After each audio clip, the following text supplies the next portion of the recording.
Hello, everybody. The faithful know that SITREP 64 was almost exclusively dedicated to bad news. So we are catching up a little bit here. It is Sunday, the 11th of April, and this is SITREP 65.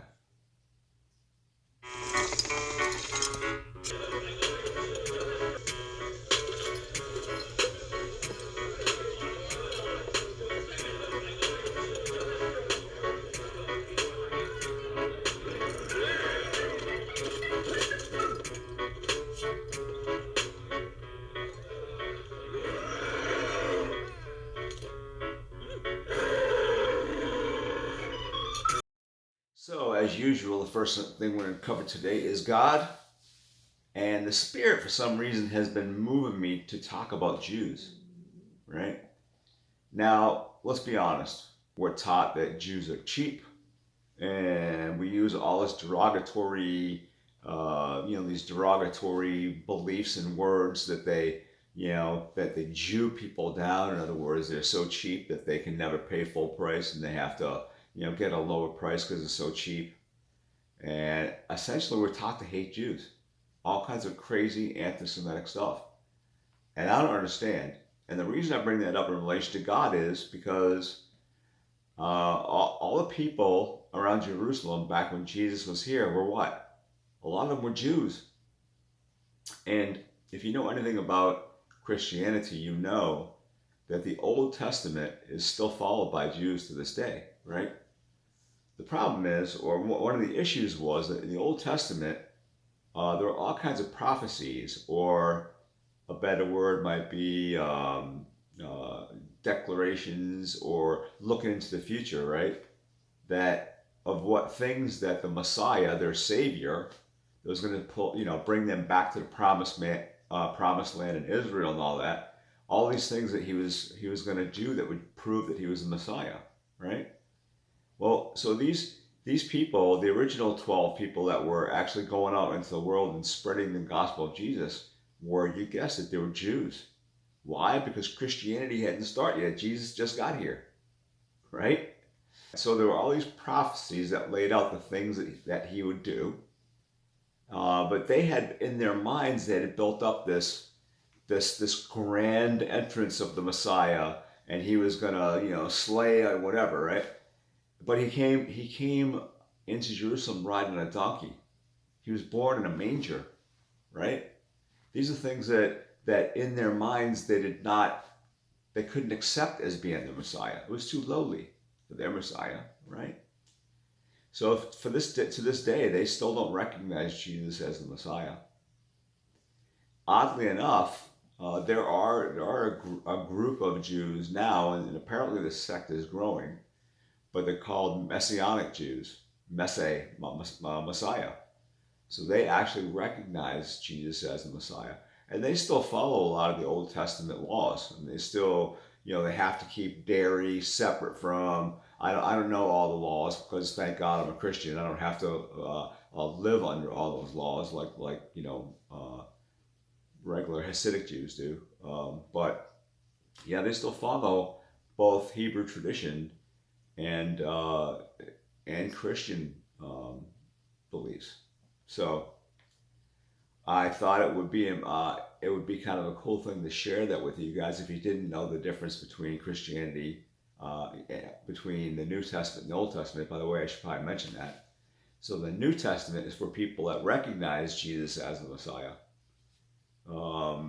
By the way, if you look at the New Testament, where this basically follows the birth of Jesus forward pretty much, it clearly shows that he fulfilled all the prophecies in the Old Testament.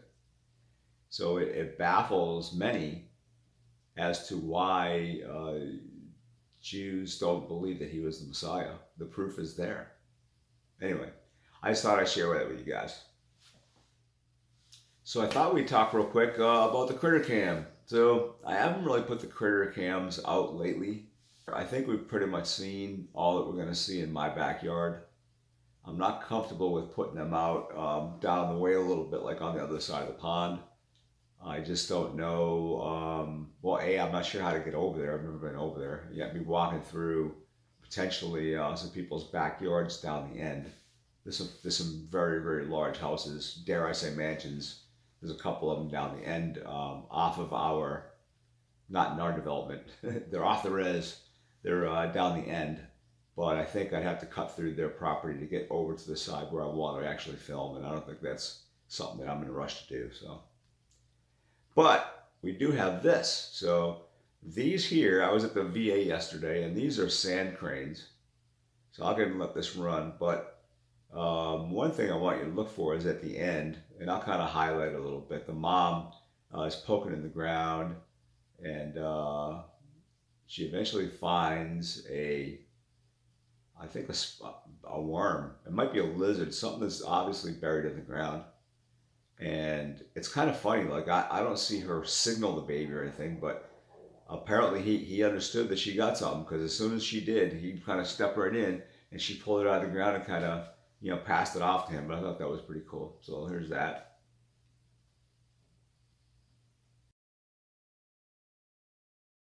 Look how big these things are.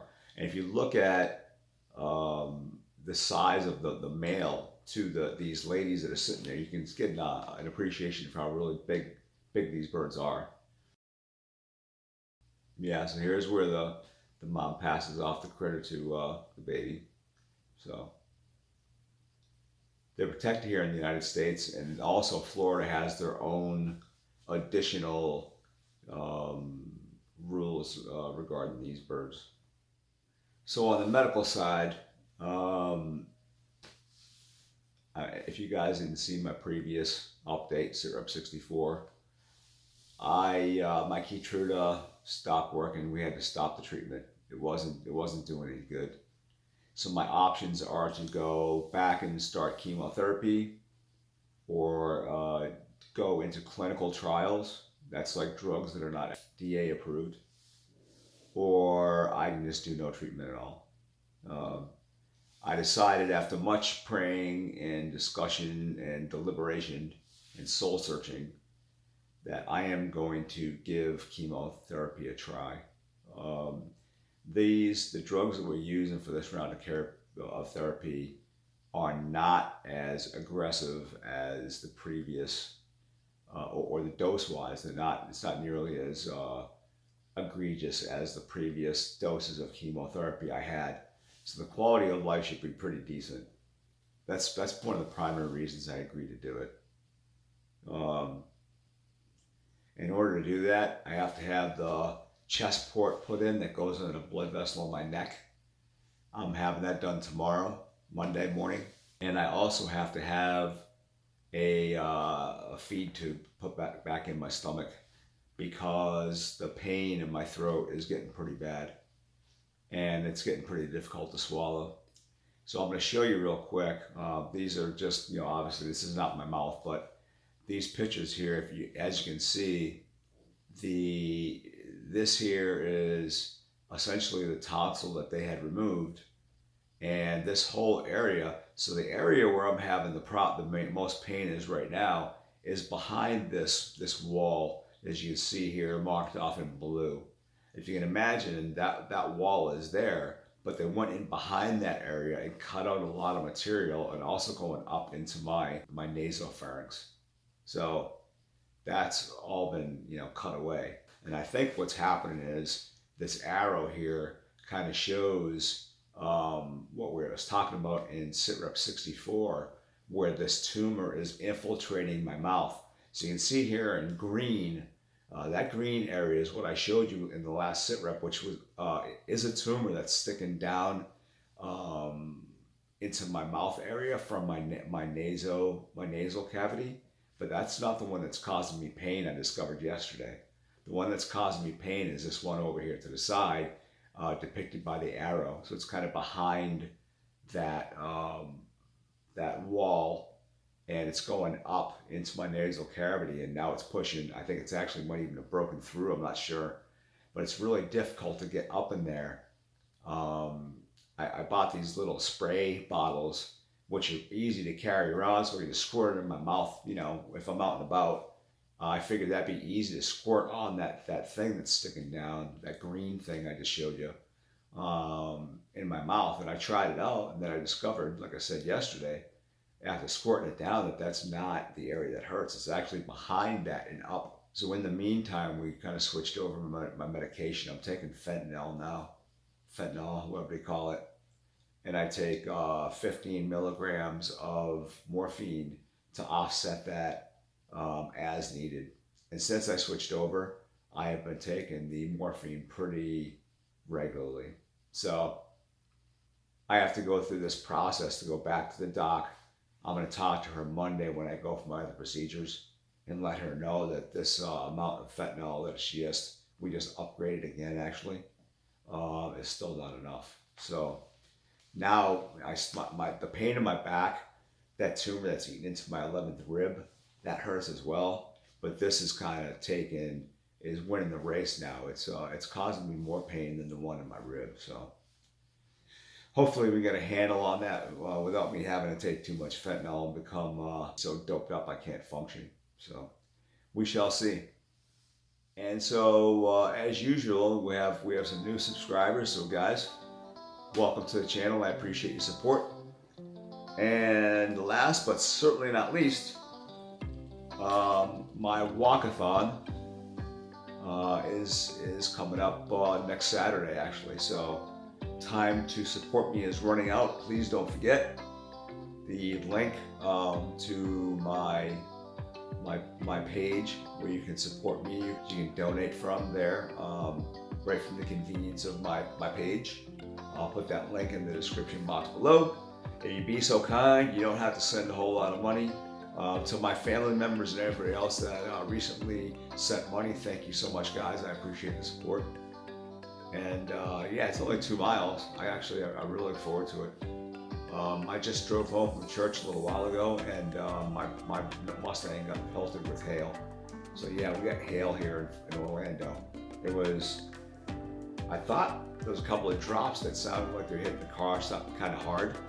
Like, man, those are huge raindrops right there. And then I seen ice bouncing off my hood, and I'm like, oh no. Of course, when you're out on the road, I wasn't like I was on a highway where I could duck underneath a bridge or something. No, there was no respite, man. I just sat there and listened to these things, smack off my roof and stuff. And it was making me cringe. Anyway, enough whining for today. That's about it, guys. Nice, short, sweet, to the point this week. Be nice to your local Jewish people. Spend time with your family, friends, and loved ones. And as usual, we will see you in the next one.